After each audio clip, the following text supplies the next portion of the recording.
शपथ नारायण धारप भाग 7. छोट्या उद्योजकाला मोठमोठ्या कंपन्यातून मॅनेजिंग डायरेक्टरची जागा भूषवणाऱ्या, वर्षाला लाख लाख रुपये पगार, शिवाय इतर अनेक सुखसोयी घेणाऱ्या माणसापेक्षाही जास्त काम करावं लागतं. एवढंच नाही, सर्व प्रकारचं काम करावं लागतं. जणू एखाद्या लहान मुलाचा माता, पिता, शिक्षक, डॉक्टर, सहकारी सर्व काही एकच असावा असं. खरेदी, विक्री, साठवण, प्रक्रिया, खरेदीदार, संभाव्य गिऱ्हाईक, जाहिराती, अकाउंट्स, शिवाय एक्साईज, सेल्स, ऑक्ट्रॉय आदी कर, शिवाय इन्कम टॅक्स, लोन करता, सबसिडी करता शासकीय कार्यालयातून खेपा मारणं. देव इंडस्ट्रीजचा मालक बाळकृष्ण हे सर्व करत होता. सुरुवातीला त्याच्या अपेक्षा खूपच मोठ्या होत्या आणि त्या हमखास पूर्ण झाल्या असत्या. पण मग सुशीलाचं, त्याच्या पत्नीचं अकाली निधन झाल्यावर त्याने जैसे थे राहण्यावरच समाधान मानलं होतं. कदाचित एखादा मुलगा किंवा मुलगी असती तर फरक पडलाही असता, पण तो एकटाच्या एकटाच होता. सुशीला बरोबर 9-10 वर्ष संसार केला होता, पण तो काळ काही फार मोठा सुखाचा गेला नव्हता. आई अंथरुणाला टेकल्यावर मग घरात बाई माणसाची आवश्यकता निर्माण झाली होती. तेव्हा मग ज्या काही 5-7 मुली सांगून आल्या त्यातली सुशीला त्याने पसंत केली होती. पण विवाहानंतर 4 महिन्यांच्या आतच आईचा अंत झाला होता. गावात राहायला सुशीलाचा संपूर्ण विरोध होता. वडिलांची प्रकृती यथातथाच होती. मायगावातली काही घरं त्यांनी अर्धशतकांहून जास्त काळ उपाध्याय म्हणून सांभाळून ठेवली होती. त्या सर्व ठिकाणी त्यांना अगदी घरच्यासारखी वागणूक मिळत असे. वडील मायगाव सोडायला नाराजच होते, पण एकटं राहणंही त्यांना अशक्यच होतं. बाळकृष्णाची मधल्यामध्ये खूपच कुतरोड झाली. सुशीलाचा आग्रह तसा योग्यच होता. शेवटी तो शहरात आला. बाहेर बेकारी कितीही असो, असा एकही दिवस गेला नाही की बाळकृष्णाला कामाविना घरी बसून राहावं लागलं. एवढ्या तेवढ्या कारणावरूनही त्याने नोकऱ्या सोडल्या होत्या, पण लागलीच त्याहूनही काकणभर सरस अशी नोकरी त्याला मिळाली होती. देव इंडस्ट्रीज काढायचा विचार मनात आला, कारण नवीन मित्रांमध्ये अनेक त्याला मदत करायला तयार होते. बँक लोनचा प्रश्नही अगदी सुलभ रीतीने सुटला. पण आधी वडील वारले आणि मग वर्षभरातच सुशीलाचाही अंत झाला. ती संसारात कधीही सुखी झाली नाही, कधी रमली नाही. बाळकृष्णाने तिला अनेकवार विचारून पाहिलं होतं, विवाह तुझ्या मनाविरुद्ध झाला का? विवाहाऐवजी शिक्षण, व्यवसाय असं आणखी काही करण्याची तुझी महत्वाकांक्षा होती का? एवढंच नाही, अगदी इतर कोणावर तुझं मन बसलं होतं का इथपर्यंत? त्याने स्वतः मनाविरुद्ध विवाह केला होता, पण त्याचा अर्थ असा नव्हता की त्याने दिवसभर दुर्मुखलेलं राहावं किंवा तिच्याशी तुसडेपणाने वागावं. तो अत्यंत सांभाळून समजूतदारपणाने वागत आला होता. भारतातील मध्यम वर्गातील स्त्रीला फार फार थोडे पर्याय उपलब्ध आहेत. सुशीला शेवटपर्यंत असमाधानी आणि दुःखीच राहिली. बाळकृष्ण एकटा राहिला. वय 35, स्वतःचा व्यवसाय, ज्याला विचारावं त्याचं मत उत्तम, शिवाय विना अपत्य. नवल नाही, अनेकांनी पुनर्विवाहासाठी त्याचं मन वळवण्याचा प्रयत्न केला, पण अर्थात त्या सर्वांना बाळकृष्णाने ठाम नकार दिला होता. आयुष्याचा पहिला चढ चढून तो आता एका पठारावर आला होता आणि आता त्याला आणखी काही नको होतं. त्या शनिवारी रात्री बाळकृष्णाला उमजलं की हे पठार वाटतं तितकं सपाट नाही. तो कसला तरी ड्राफ्ट करत होता. मग अर्थात ते सर्व पार विसरून गेला होता. त्याला आवडणाऱ्या राखी रंगाचं पेन तो आवडीने वापरत असे. अर्थात त्याच्यात अनेक दोष होते, पण आवडत्या माणसाचे लहान सहान दोष, काही खास पूर्वग्रह, काही अट्टाहास आपण आनंदाने स्वीकारतो, तसंच त्यानेही ते पेन स्वीकारलं होतं. शाई भरलेली असूनही रेष उमटे ना म्हणून त्याने कागदावरच पेनला जरा लहानसा झटका दिला. सैलच असलं पाहिजे. पुढचं नीब आणि जीभ एकदम बाहेर फेकली गेली आणि कागदावर शाईचा भला मोठा डाग पडला. कागद जरासा ग्लॉसी होता. शाई तशी शोषली गेली नाही. कागदाचे आणि खालच्या मेन कापडाचे आणि त्या खालच्या टेबल टॉपचे लहान सहान चढ उतार होते, त्याप्रमाणे शाई पसरत होती. पण हे काय? त्या शाईला एक आकार येत होता. मध्ये खूप मोठं बेढप पोट असलेली, सर्व दिशांना सोंडांसारखे अवयव पसरत गेलेली आकृती आणि शाईच्या वाहत्या गतीमुळे त्या सोंडा हलत आहेत, वळवळत आहेत असा विलक्षण भास होत होता.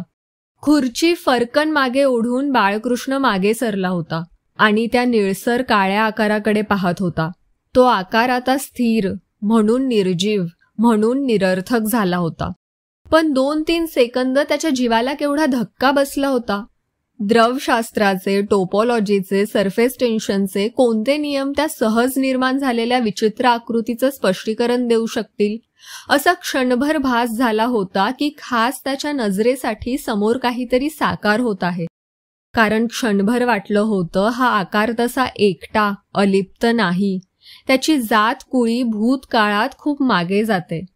बाळकृष्णला मागे केव्हा तरी हाच किंवा असलाच आकार दिसला होता. नाही, तो स्वतःशीच मोठ्याने ओरडला. सोमवारी दुपारी जेवण्यासाठी तो घरी आला तेव्हा त्याला जयरामचं पत्र मिळालं.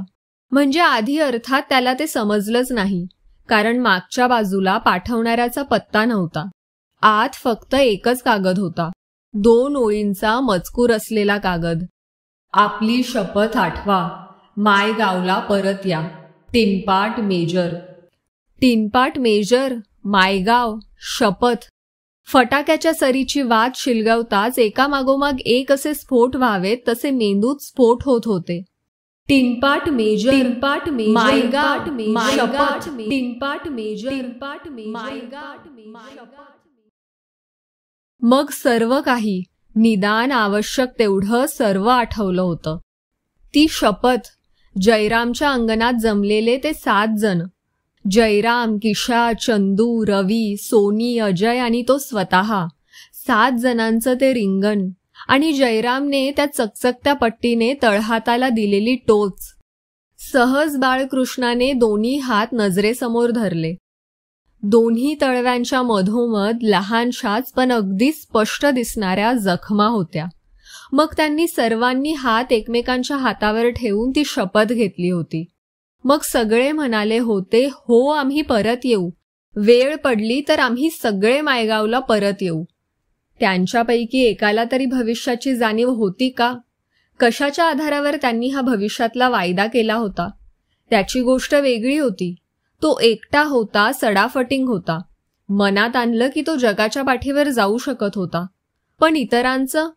त्यांच्या नोकऱ्या असतील, पत्नी, मुलं, संसार यांच्या जबाबदाऱ्या असतील, अनेक अपूर्ण व्यवहार असतील. त्यांचं काय? त्यांनाही शपथेची ही आठवण अशा रक्तखुणांनी दिली जाणार होती का? पण पुन्हा एकदा त्याने आपल्या तळव्यांकडे पाहिलं तेव्हा त्या जखमा नाहीशा झाल्या होत्या. एवढंच नाही, त्यांच्या जागी कोणते व्रणही नव्हते. पण त्याला माहीत होतं त्याला भास झाला नव्हता. आणि मग एवढ्यात मिनिटभरात काय काय होऊन गेलं आहे याची त्याला जाण आली, खरी जाण आली. आणि मग सर्व शरीर भीतीने थरथर कापायला लागलं. कारण तो सपाट समजत होता त्या पठारावर खरोखरच एक विवर, नाही एक दरी, नाही एक काळीक भिन्न गर्ता उलगडली होती. अंधाराकडे खोल खोल कुठेतरी भलतीकडेच जाणारी गर्ता. आणि त्याला तिकडे जायचं होतं. अर्थात जायला हे हवंच होतं. त्याच्या येण्याची जे कोणी अपेक्षा करत असतील त्यांची तो अजिबात निराशा करणार नव्हता. जयराम तर आहेच, आणखीही कोणी कोणी असणारच. पण तिकडे जणू काही मनोमन त्या काळ्या गर्तेत प्रवेश केल्यासारखे एका अंधुक प्रकाशात काही वेडेवाकडे विकृत आकार समोर येत होते. परवा त्या वाहत्या शाईने घेतलेला आकार यांच्यातलाच एक होता. म्हणजे तो योगायोग नव्हता, ते अनैसर्गिक होतं म्हणून खरं होतं. आणि त्याला तो आकार दिसला म्हणजे त्याचे हात एव्हानाच बाळकृष्णापर्यंत पोहोचले होते. पूर्वी नाही का हाच प्रकार झाला? पूर्वी त्यांना वेगवेगळ्या ठिकाणी असेच वेगवेगळे आकार नव्हते का दिसले? अशाच भयानक आकारांनी भेडसावलं नव्हतं का? खरं म्हणजे असे एक अनुभव सांगता ऐकतानाच ते 7 जण एकत्र आले होते. तेव्हा काय त्यांना भीती वाटली नव्हती? अर्थात वाटली होती. पण त्या सर्वांनी मिळून शेवटी काहीतरी केलंच होतं. आता काय ते त्याला आठवत नव्हतं, पण काहीतरी केलंच होतं. त्यावेळी त्यांना वाटलं होतं त्याचा विनाश झाला आहे. पण कोणाच्या तरी नक्की आठवत नव्हतं, पण किशाच असणार. मनात शंका होती. पुन्हा असं कधी झालं तर?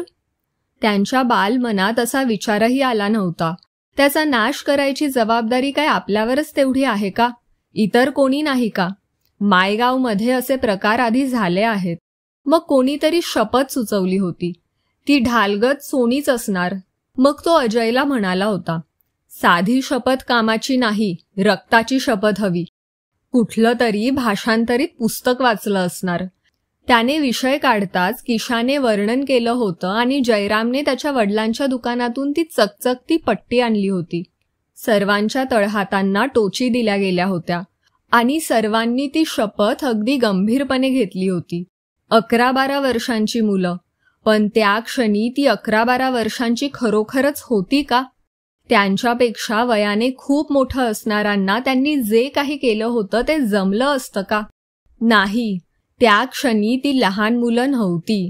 त्यांच्यात आणखी काहीतरी वेगळंच सामावलेलं होतं. जणू काही त्या मुलांनी आपलं भवितव्यच आंदन दिलं होतं. इथे कोणत्या शक्ती कार्य करत होत्या ते त्यांच्या बालमनाच्या तर पलीकडचं होतंच, पण आत्ताही त्यांचं स्वरूप अनाकलनीय होतं. केवळ काहीतरी आहे एवढीच जाणीव होती. काही क्षण त्याला विलक्षण अभिज्ञानाचे वाटले. मनाला ही उंची पुन्हा कधीही गाठता आली नाही. केवळ मानवी विश्वच नाही, मानव व्याप्त आणि मानव अज्ञात अशा सर्व विश्वाला व्यापूनही अथांग विस्तारत जाणारी एक कोणती तरी आदिशक्ती काही एका कार्यासाठी अवतीर्ण झाली होती. केवळ शक्ती ही संपूर्ण अमूर्त असल्यामुळे तिला वाहक हवे होते. म्हणून या सातांची निवड झाली होती. त्यांचा वापरही झाला होता. आणि अजूनही ते खऱ्या अर्थाने मोकळे झाले नव्हते. मघाशी तळहातावर उमटलेल्या त्या रक्तखुणा, शाईचा वेडावाकडा आकार दाखवत होता की त्याची पोच पार इथपर्यंत आहे. तर मग हातावरच्या खुणा दाखवत होत्या की ती आदिशक्ती ही सर्वत्र आहे. म्हणजे अजूनही ते त्याच कार्यावर, त्याच शक्तीच्या अधिपत्याखाली होते. तर शेवटचा विचार हा होता, ही आदिशक्ती अमानवी आहे पण न्यायी आहे. त्यांनी सर्वांनी सर्वार्थाने त्या संघर्षात सहभाग घेतला होता. त्याचं काहीतरी मोल त्यांना मिळालंच असणार आणि भविष्यातही मिळणारच.